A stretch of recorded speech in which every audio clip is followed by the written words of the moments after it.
Okay, hello everyone, and welcome to this webinar about Mid-Atlantic Arts Folk and Traditional Arts Community Projects grants. Thank you so much for being here. I love seeing some familiar and lots of new names in the attendees list. My name is Ellie Dassler. I am the Program Director for Folk and Traditional Arts at Mid-Atlantic Arts. I use she, her pronouns, and for anyone listening today, I am a 30-something white woman with dark shoulder-length hair and bangs and big brown glasses that take up most of my face. I am speaking to you today from Richmond, Virginia, which is where I live.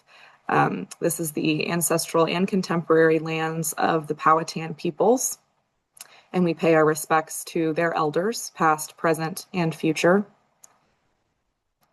Also on the Folk and Traditional Arts team is my colleague Joel Chapman, who's the Program Associate for Folk and Traditional Arts.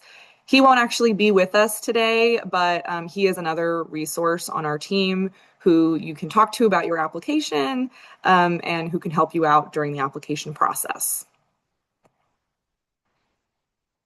We will have a Q&A period at the end of today's webinar, and we'll answer your questions then.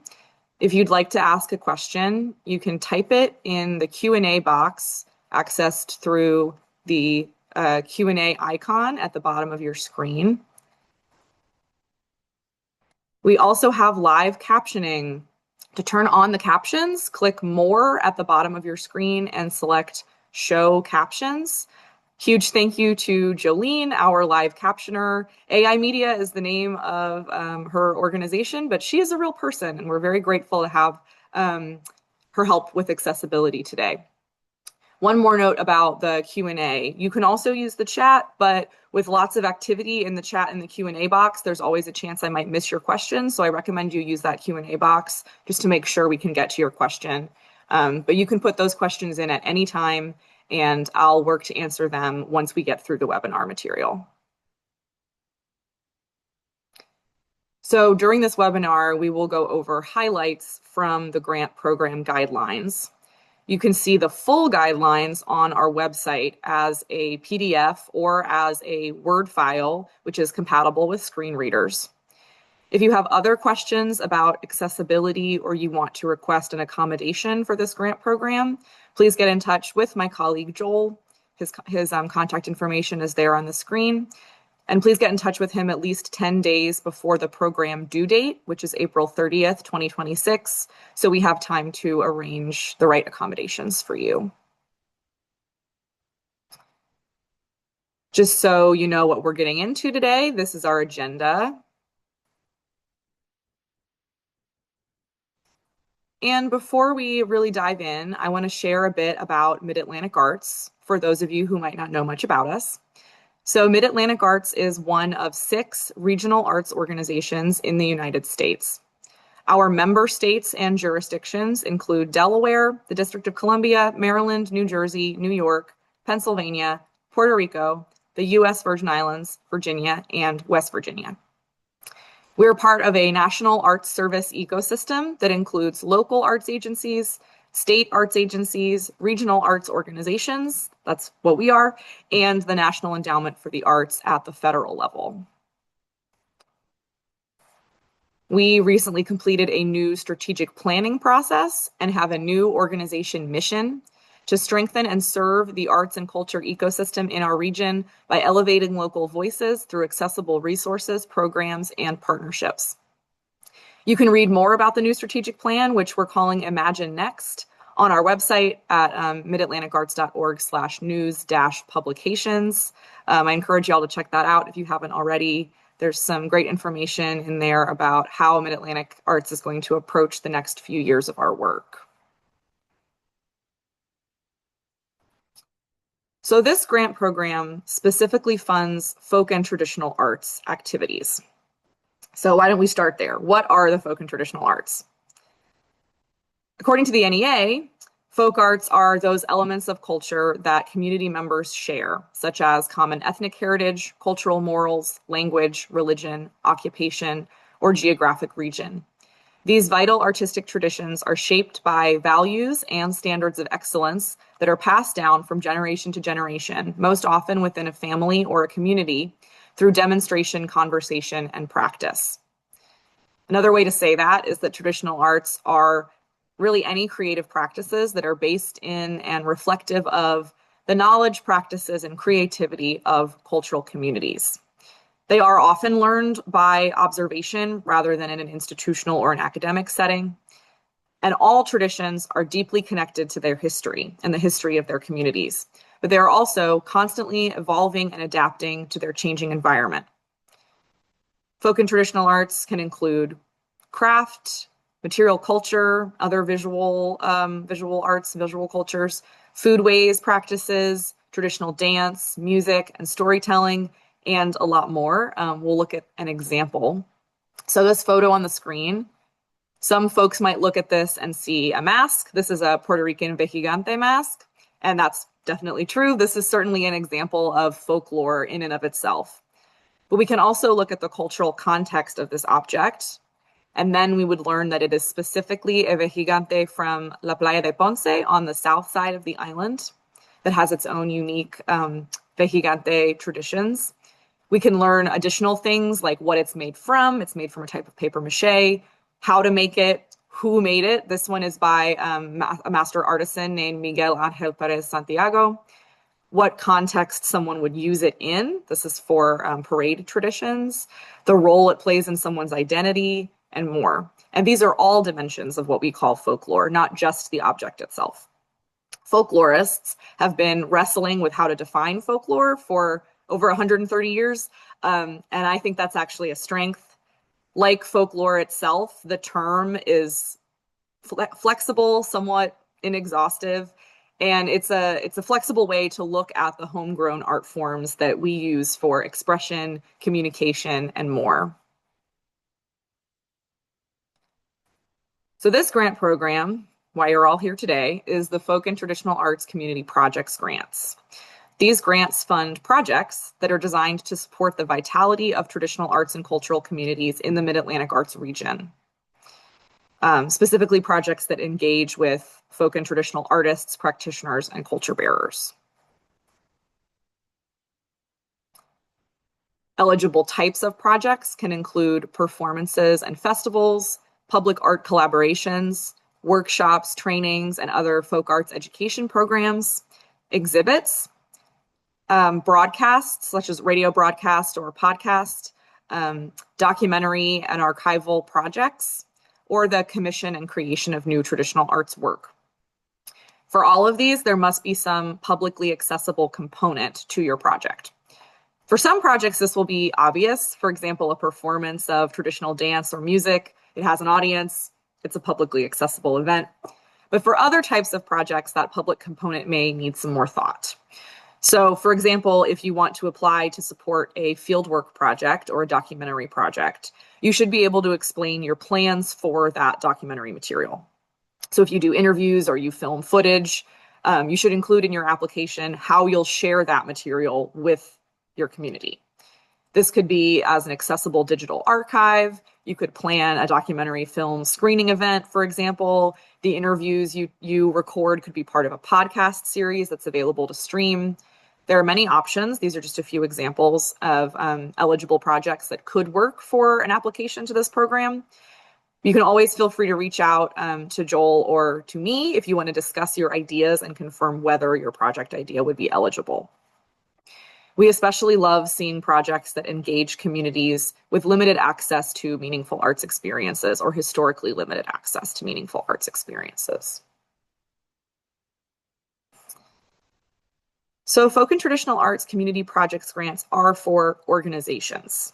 In order to apply, your organization must be located within our 10 jurisdiction region. That's Delaware, DC, Maryland, New Jersey, New York, Pennsylvania, Puerto Rico, the US Virgin Islands, Virginia, West Virginia, and also any native nations that share that geography. Your organization must also be a 501c3 nonprofit, a unit of state or local government, or a federally recognized Indian tribal government. So units of government must provide a document on official letterhead to confirm your status as a government entity. and nonprofits have to provide their federal identification number. Unfortunately, fiscal sponsorship is not permitted for this program at this time. Some organizations in Puerto Rico may have received tax-exempt status from the Puerto Rico Departamento de Hacienda, or the Puerto Rican Department of State, but may not have sought 501c3 nonprofit status from the U.S. Internal Revenue Service. And for this grant program, your organization has to have nonprofit status from the IRS. So tax exemption only from the Puerto Rican Departamento de Hacienda is not sufficient to be eligible for this program right now. And lastly, your organization must be in good standing with Mid-Atlantic Arts with no overdue or outstanding required reports or documents from past grants.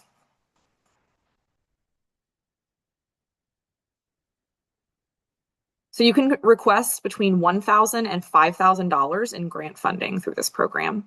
How much you request does not impact how likely you are to receive a grant, so you should just request whatever makes the most sense for your project in the budget that you need.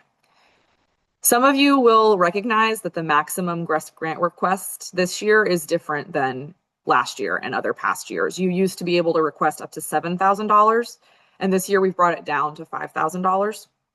In the past, we found ourselves granting a lot of partial funding so that we were able to grant more organizations. We would grant them at lower than their original request. And we would like to stop doing that. So we've made this change to help us fund as many organizations as possible at the full amount of their grant request instead of having to offer partial funding. We hope this will help in your planning because you know what to expect if you do receive a grant. And it will also let us support more great projects. This grant only funds specific direct project costs. So some examples of direct costs are fees, lodging and travel expenses associated with featured artists, salary for program staff who are designing and managing the project, marketing and promotion expenses, supplies and equipment, printing and publishing. You may not use grant funds for indirect costs or costs that are only related to the day-to-day operation of your organization. And you will list all of your direct costs that you plan on spending grant funds on in the budget section of your application.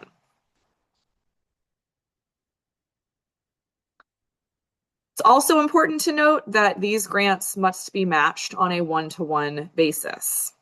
This means you need to have additional funding for your project from a different source that is at least equal to the amount of your grant request. So this could include grants from a state or a local agency, private donations, ticket sales. You'll need to identify your anticipated sources for this match in the project budget in your application. You don't necessarily need to know exactly where that funding will come from, but you do need to be able to tell us your plan for where your match will come from. This match also may not include federal funds, and the grant and the required match may not be used to match any other federal funds, whether they're received directly from a federal agency like the National Endowment for the Arts or indirectly, such as through a state agency or other entity. So if you plan to use state funds for your match, just confirm that it is coming from a state approved budget and not from federal pass-through. So here's an example. If you request the maximum grant amount of $5,000, you need to also have another $5,000 in matching funds. And these can come from multiple different sources. Like in this example, some of it comes from ticket sales, some of it comes from a local arts council, and some of it is coming from a private donation. But none of those match funds are federal. In your application budget, you would list $10,000 worth of expenses. So everything that would be paid for by your Mid-Atlantic Arts grant plus your required match. This budget can be a little bit complicated. So if you're working on your budget in your application and you have any questions, please just feel free to reach out. When you submit, Joel and I will review your budget to make sure that everything looks good and all the expenses are eligible, and we will let you know if you need any revisions.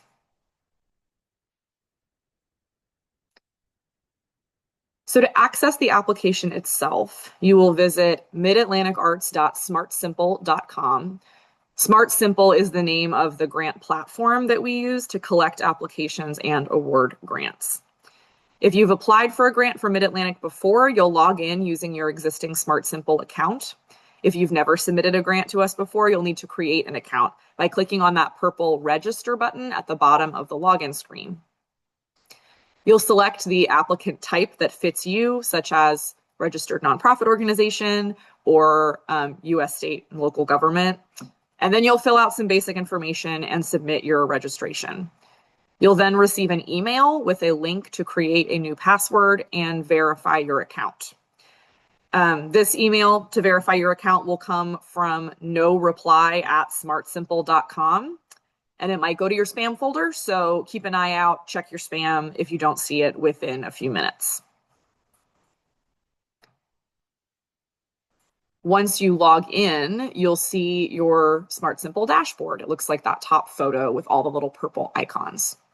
You'll scroll down to available applications and click on the big purple number above funding opportunities. You'll find folk and traditional arts community projects in the list of opportunities and click Apply Now to get started. After you started, you can find your saved in progress application on your dashboard under My Applications and In Progress. Please save often. Don't forget to save. It's very easy to leave your application and come back, but what you did before will only be there if you have clicked Save Draft before you left.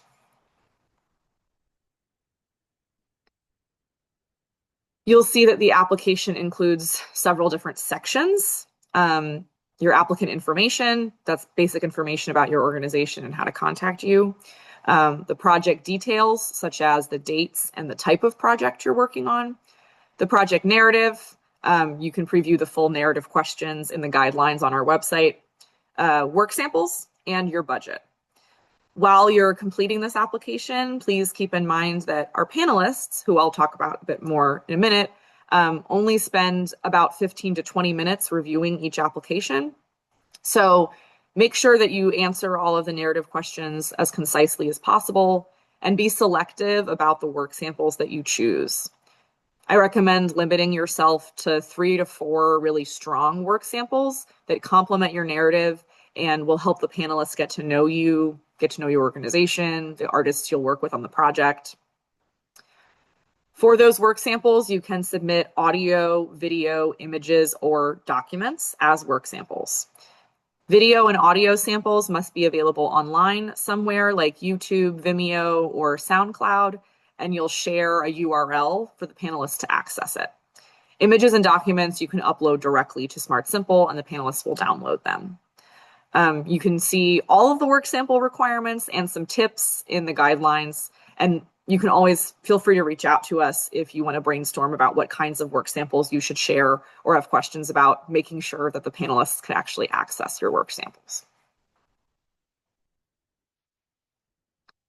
So those panelists I mentioned are a diverse group of folk and traditional arts specialists, including artists, culture workers, folklorists, other practitioners who serve as panelists. They score applications and they give feedback.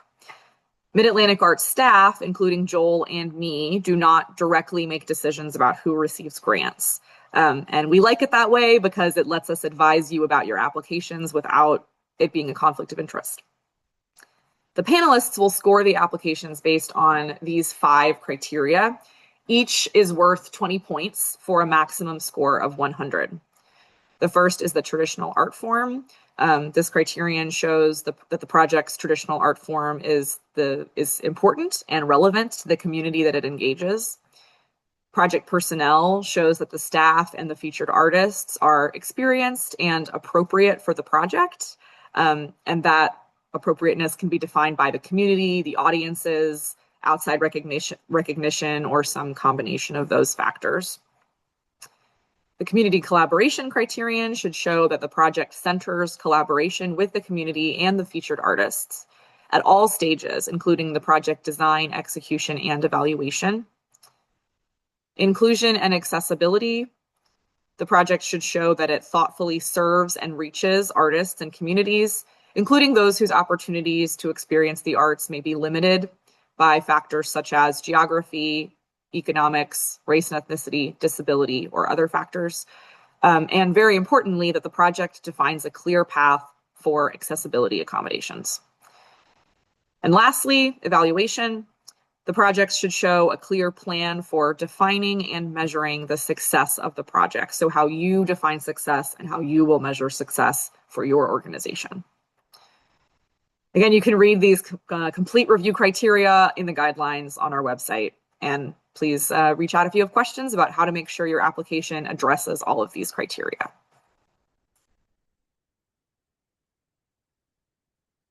This is just a few tips to keep in mind as you work on your application. So start by reviewing the program guidelines. Make sure you really understand the program goals and requirements before you start writing. Those guidelines are your #1 resource to make sure you're checking all the boxes you need to check for a strong application. Please don't wait until the last minute. Give yourself plenty of time to create an account in our online system, write your application narrative, assemble all your work samples, and review everything before submitting. Also, I recommend you reach out to us early on if you want to discuss your application. We love talking to applicants. It's really the best part of our job, but the longer you wait, the harder it will be for us to answer your questions in a timely manner, giving you time to respond and incorporate feedback before you need to submit. Like I said before, you should choose relevant work samples that really complement your application narrative. The work sample could, for example, help show an example of what your traditional art form is, how talented your partner artists are, or how engaged your organization is in your community. Next, please make sure you understand the review criteria. I really can't stress this enough. The better your application addresses those criteria, the higher score you'll get, and the more likely it is for your project to be funded. So when you're done writing your narrative, when you're done assembling everything, look back at those criteria and think, like, what score would I give myself based on these criteria and based on what I've written, and try to make sure you're really addressing all of them as much as possible. And lastly, don't assume that the panelists are already familiar with you or the art forms you want to feature. They're all experienced traditional arts professionals, but they come from all over our region, and traditional arts are incredibly diverse, and it's unlikely that every panelist will already be an expert in you or your community or your art form. So really use those traditional art form and project personnel questions in your narrative, as well as the work samples, to help them get to know you and convince them that your project should receive funding.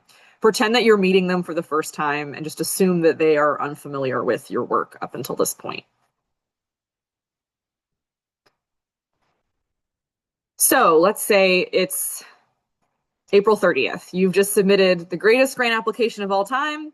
You're going to blow the panelists' socks right off, but what happens next? First, Mid-Atlantic staff, that's Joel and me, will review your application for any eligibility concerns, and we will contact you if we have questions and we need revisions. Then the applications are sent to the panelists, who evaluate them against those program criteria. We get together with our panelists, we talk about the applications, and they provide a recommendation of who should receive funding. That recommendation then goes to the Mid-Atlantic Arts Board of Directors for approval. And the notifications go out to all of the applicants about 3 months after the deadline. We do notify everyone regardless of grant status. So whether you receive a grant or not, you will hear from us. If you are given a grant, you will have some paperwork to fill out to make it official, and then the grant funding will be paid out. We do pay out 100% of grant project funding at the beginning of your project period.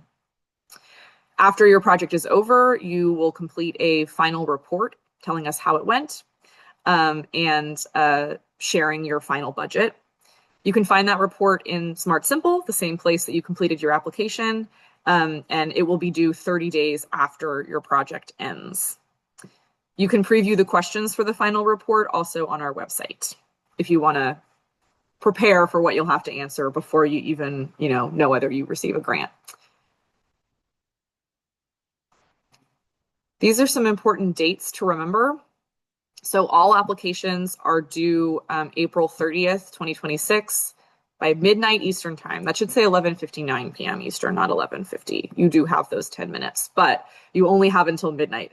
And we really cannot accept any late applications. So that's why I said to give yourself plenty of time to plan, ask questions, leave room for in case there are any technical difficulties. Sometimes if there are a lot of people in the system, sometimes there can be, it's rare, but you don't want to stress yourself out by being really late to the deadline. So yeah, please just get started early. Like I said before, we'll notify you about the status of your application in mid-July. And then the funded projects themselves must take place between September 1st, 2026 and December 31st, 2027. We call this the grant project period. In the past, the grant project period has been just 1 year, but it is a little bit longer this time. It's about a year and a half. And that hopefully will give you time to plan a strong project, some more options for when that project takes place. And then if awarded, your final report will be due by January 1st, 2028 at the absolute latest. But again, that's just 30 days after your project ends. So I really appreciate you all being here today. I just threw a lot of information at you, and I'm sure you have questions. So please go ahead and, if you haven't already, type questions in the Q&A field at the bottom of your screen. While you are typing those questions, I'll just put up my and Joel's contact information, so you can get in touch with us as you work on your applications. You can also find this information on our website. We also have open office hours most Wednesdays on Zoom. You can find the Zoom link in the guidelines and on our website. And you don't have to register for these office hours. You can just join using the link, and then you'll enter a Zoom waiting room, and we'll talk to you in order of when you join. But if those office hours don't work for you, you can always reach out and we can talk on your schedule. So I see some questions. I'm going to open up our Q&A, and I am also going to stop sharing just so we can look at each other, or I can look at all of your lovely names at least while we're answering questions. So Laurel asks, does the artistic director of your organization have to be the same ethnicity of the folklore tradition presented? The answer to that is no. We're not looking at individual identities of people involved in your organization. We are looking at the why you want to present a specific tradition to your community and who you're collaborating with to make that happen. So there's no restrictions on the makeup of your organization that would limit you from applying for this program. We have funded lots of grants before of a community organization that wanted to highlight an artist from a different cultural community than the organization itself represents, or even from outside of their geographic community, like an artist from an international community. And those have been successful. So the ethnic makeup of your staff is not part of the criteria for this program at all. You'll want to be able to answer questions about how your organization is collaborating both with the audience and also with the artists that you're featuring for the art form. And explaining why that art form is important for you to present. But as long as you have good answers to those questions, that's really what matters.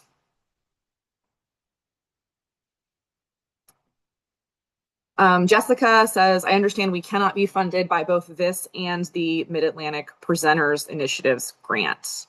But can or should we apply to both? This is a great question, Jessica. Thank you for bringing this up.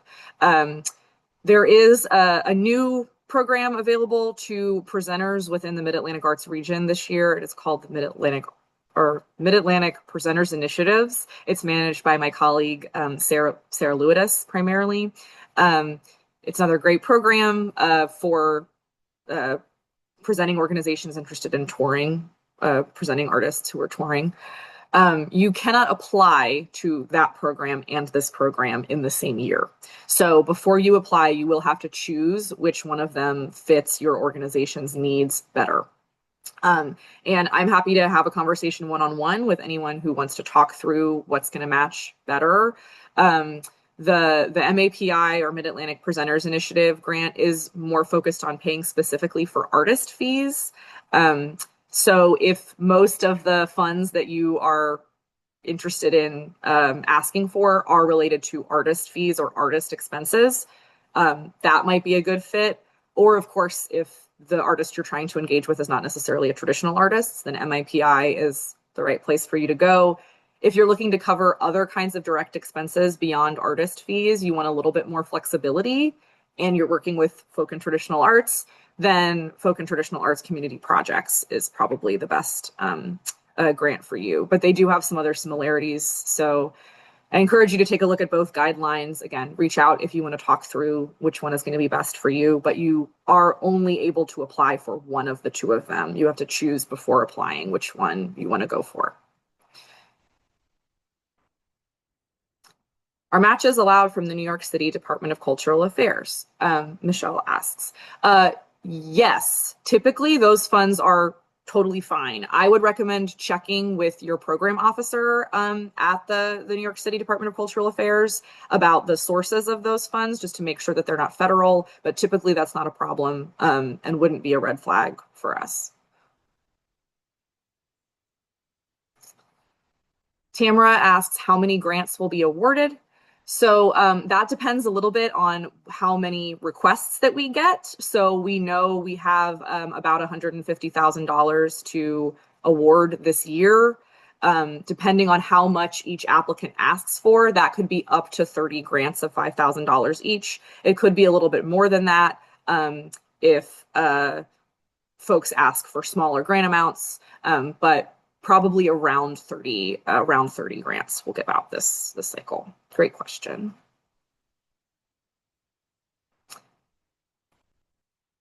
Eileen asks, do you ever give out a smaller or a partial grant than what was requested in the application? So I mentioned this earlier that we used to have to do this more often because we wanted to be able to award more organizations, but we had a limited amount of money. We had the same amount of money, so sometimes we would award partial grants. We are planning on prioritizing 100% funding this year. That's part of why we lowered the maximum available grant request. So you can only ask for $5,000, but you can expect that if you do receive a grant, you will get that full $5,000. And that should hopefully prevent you from having to go back and rebudget or change things in your original plan. So this year, we do not expect to give out any partial grants, all 100% grants.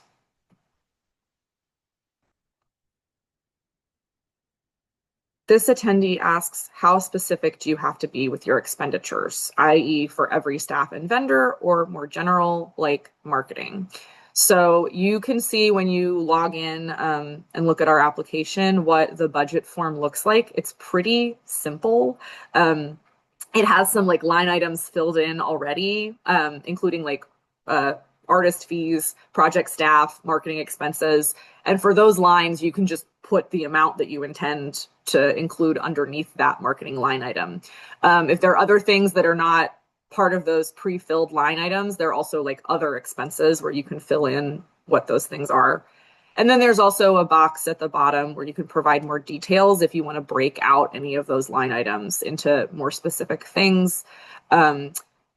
Sometime when you might want to do that is under like the supplies and equipment line. You might want to include some more detail about like what equipment you want to purchase for your project and what those specific equipment expenses are in that budget notes section. But it's still a pretty simple budget form. And importantly, I forgot to mention this earlier, but the panelists don't actually see your budget at all. Just Joel and I do. The budget is just checked over for eligibility. So how detailed your budget is or how much you're asking for, none of that is part of the criteria or part of what the panelists are thinking about when they're scoring your project. They're thinking about the content of your project, why it would be important to support. They're not focused on like the nitty gritty details of the budget. That's staff's job, just to make sure that it follows all the rules. So you don't have to worry about being too like strategic with your budget, just as long as you're showing that you're accounting for only direct expenses and you have a plan for your match.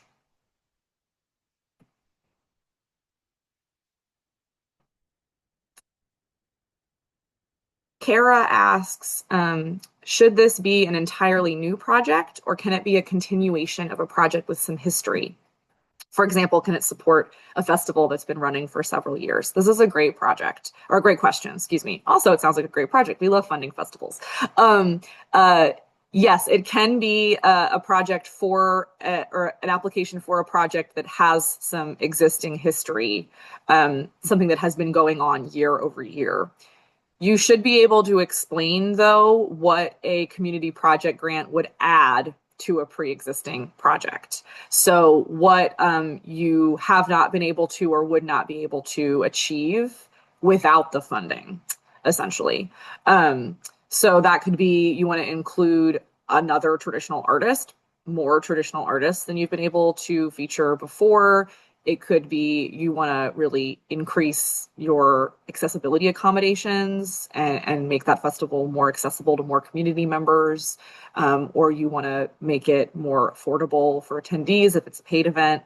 So there's lots of ways you could think about this, but it should be adding something new to a reoccurring event, but it doesn't have to be building a brand new event from the ground up necessarily. And if you have questions related to your specific project idea, feel free to reach out and we can talk about it one-on-one.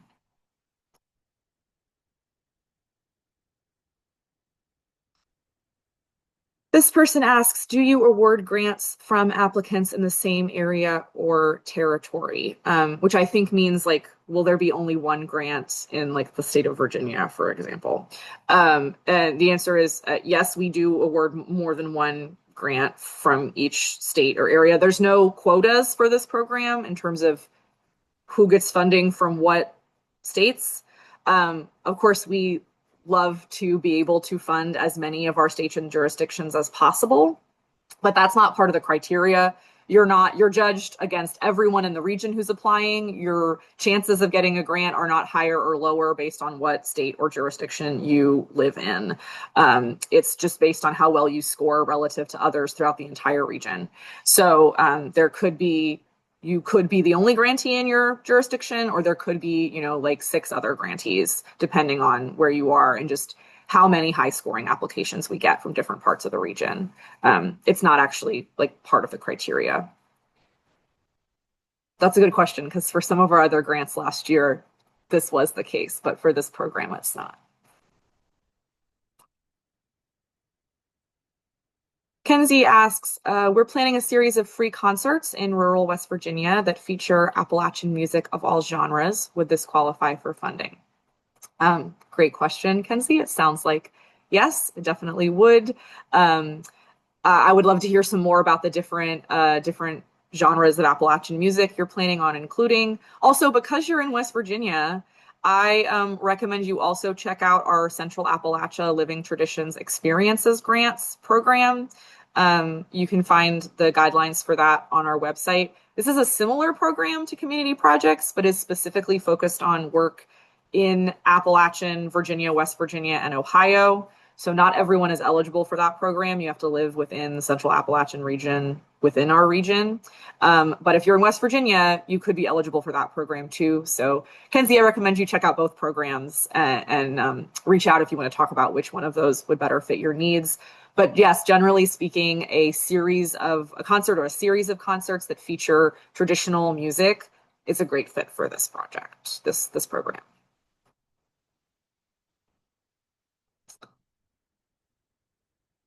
Amy asks, my project is an exhibition. Are picture frames a funded expense? Yes, those would be under like supplies and equipment because they're a direct expense. They're directly necessary to put on the project that you're talking about. So those kinds of things would fall under eligible direct expenses.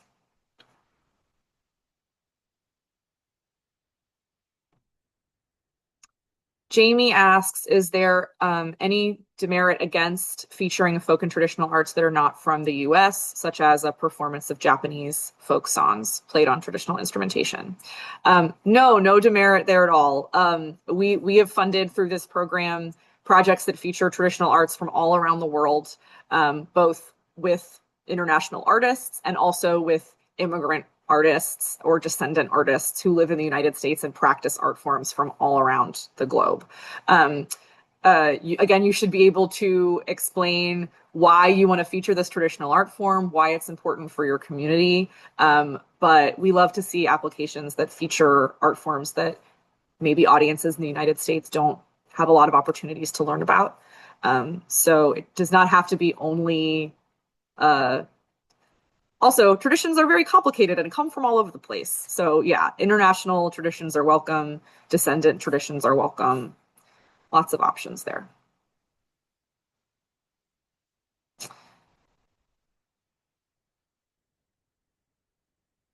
Anila asks, I wonder how to contextualize the tradition in a way that is brief but allows for non-traditional modes of presentation.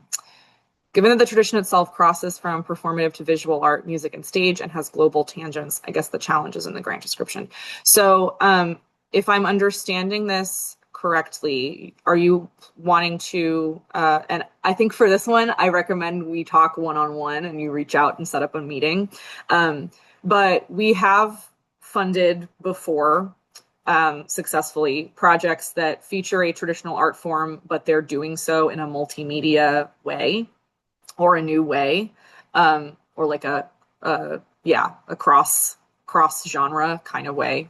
So to answer that fully, I would want to know exactly what you're talking about, exactly what tradition you want to feature, how you understand that tradition, and how it connects to the way you want to present it. But again, I said at the beginning that traditions are always growing and changing to match a growing and changing world. So innovation within tradition is totally welcome in this program. But yeah, in order to give you a full answer, I would probably want to have a one-on-one conversation to just both understand what you're asking and also help strategize about how to present it in a way that would stand out to our panelists.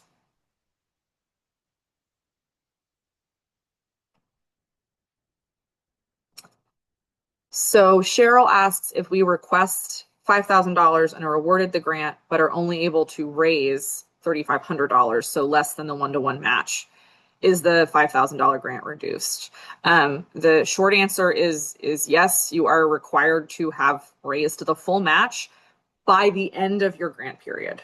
So by the time you submit your final report to us, you should be able to explain where your full one-to-one grant went.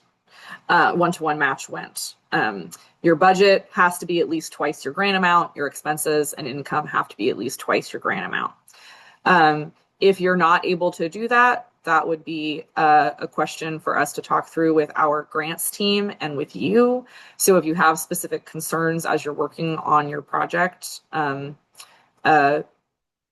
always an option. But basically, this program is funded through support from the National Endowment for the Arts, and all federal dollars have to be matched one-to-one. So you have to show evidence that you are able to match the grant one-to-one.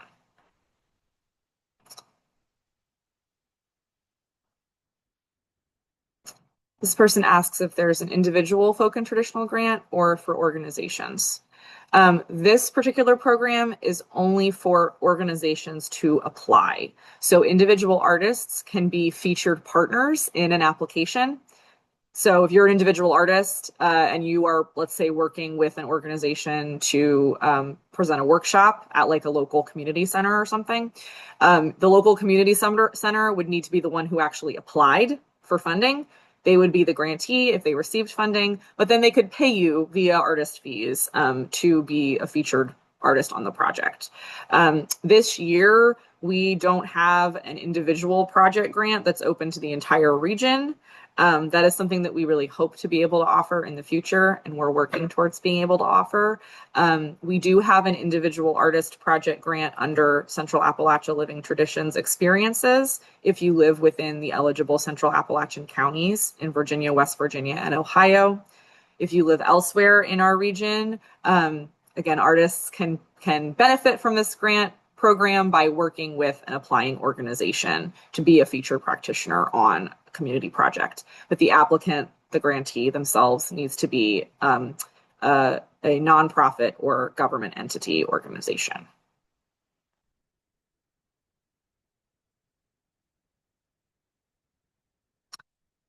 John asks, considering that the project period has been extended to December, can we overlap two project periods? By which I mean, if we got money to work from September 2026 to December 2027, could we receive another grant next year for a project period starting September 2027? The short answer for this right now is is yes, but not for the same project. This really is a question about our next year's cycle of grants, which, because we're always learning and tweaking our projects to best respond to the needs of the region, we don't have the definitive details of what next year's round of grants will look like right now. So I can't really answer this question as precisely as I would want to. But we have not discussed, have no plans for limiting folks from applying again next year if they received this year. So basically, yes, you could overlap project periods because it would be 2 different years of funding. But yeah, we'll have to check back in the next couple of months when we finalize the guidelines for next year. But I'm glad you're thinking about that so early in advance, and that shouldn't limit you. Like, don't be afraid to apply this year thinking it might affect you next year. You'll still be eligible to apply in the future.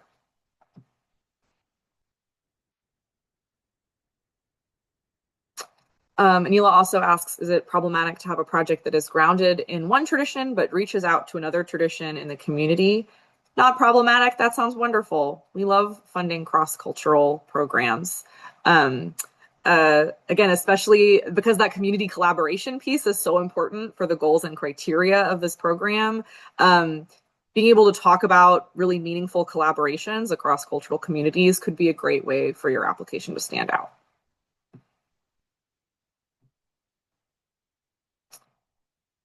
This person asks, can in-kind services count towards a match requirement? This is a really good question. The answer is no. So in case you're not familiar, just folks listening, there are a couple different ways that some grants allow you to reach a match. There's something called a cash match, which is what we have. There's also sometimes something called an in-kind match, which would be things that are not directly received in funding, but are things like donated time, donated space that could count towards a match. For this program, in-kind matches are not eligible. You have to have a one-to-one cash match. That doesn't mean you have to have a stack of cash, of $5,000 in cash. It's just the term. We just use the phrase cash to refer to hard money match funds. So not donated time, not donated space, but funding from another source that then could pay for time or space, but there has to be that actual funding that is received from another source. We call that a cash match, again, as opposed to an in-kind match. In-kind match is not eligible. Cash match is required. It's a really good question. And then Davina asks, can you reiterate the deadlines or drop the link to apply? Yes, I will put the link to apply in the chat. Give me just one moment. This program is open now, so you can find it in our Smart Simple grant system now, and it is due by midnight Eastern Standard Time on April 30th, Thursday, April 30th. That is, I just put the link in the chat to the program page on our website, where you can find a link to the guidelines, a link to the grant portal, a link to preview the final report questions, and also eventually in like a week or so, a link to the recording of this webinar if you want to go back and listen to it, or if you have friends who missed the webinar and want to watch the video. Whew, that was all of the questions. Oh, yes, I'll put the link for the Central. Tamara asks to put the link for the Central Appalachia Living Traditions grant. I can do that too.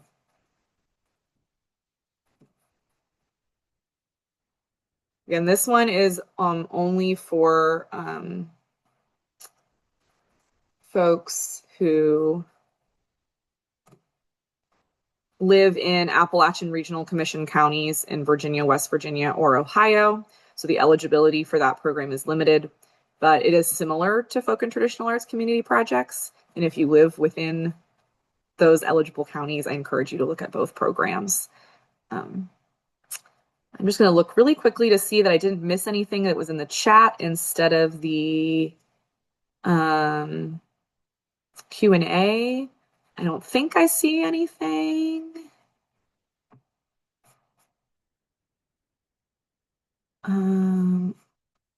All right, last call for any questions. Otherwise, you all can have about 10 minutes of your afternoon back, which I know this is a busy time of year. Thank you all so much for being here. Thanks for shouting out who you are in the chat. Again, I love seeing new names and familiar names, and I really look forward to seeing a lot of y'all applying. Oh, we did get one more question. Would the funding be released before September? So if you were awarded, you'll find out in July, and the funding will be paid out 30 days before the start of your project. So if your project start date is September 1st, then you would get the funding by August 1st, 30 days before. But if your project start date is like December 1st, you would get it by November 1st, 30 days before. So yes, but it depends. The exact date depends on your project dates that you tell us when you apply. Thanks for the last minute question. And thank you all for being here. Have a wonderful afternoon.